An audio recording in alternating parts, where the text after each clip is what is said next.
કાયદા ભૂલવા પડશે, વિદાય લેવી પડશે. જેમ રાવણને મારતા એવી મનુભાઈની વાર્તા ભૂલવી પડશે, વિદાય લેવી પડશે. જેવા વડલાના ઝાડ એવા મનસુખભાઈના લાડ ભૂલવા પડશે, વિદાય લેવી પડશે. જેવી ક્રિકેટની રમત એવી રાજુભાઈની ગમત ભૂલવી પડશે, વિદાય લેવી પડશે.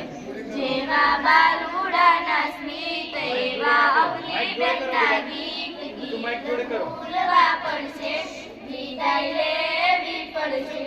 જેવી શિયાળાની રેત એવા હેતલબેનના હેત ભૂલવા પડશે, વિદાય લેવી પડશે. જેવા ગંગાના પાણી એવી અમિતાબેનની વાણી ભૂલવી પડશે, વિદાય લેવી પડશે. જેવો કેસુડાનો રંગ એવો અલકાબેનનો સંગ છોડવો પડશે, વિદાય લેવી પડશે.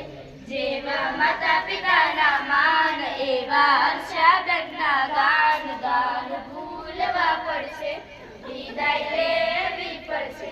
જેવા ઠંડા પાણીના બાટલા એવા સેજલબેનના દાખલા ભૂલવા પડશે, વિદાય લેવી પડશે. જેવો મહાપુરુષનો સંયોગ એવો પંક્તિબેનનો પ્રયોગ ભૂલવા પડશે, વિદાય લેવી પડશે. જેવો ફોર્ચ્યુનરનો કટ એવો શૈલેષભાઈનો વટ ભૂલવો પડશે, વિદાય લેવી પડશે. જેવો પરશુરામનો જુસ્સો એવો મયુરભાઈનો જુસ્સો ભૂલવો પડશે, વિદાય લેવી પડશે. જેવી બાળકોની માંગણી એવી કલ્પનાબેનની લાગણી ભૂલવી પડશે, વિદાય લેવી પડશે. જેવો શેરડીનો ખટકો એવો હર્ષદ સરનો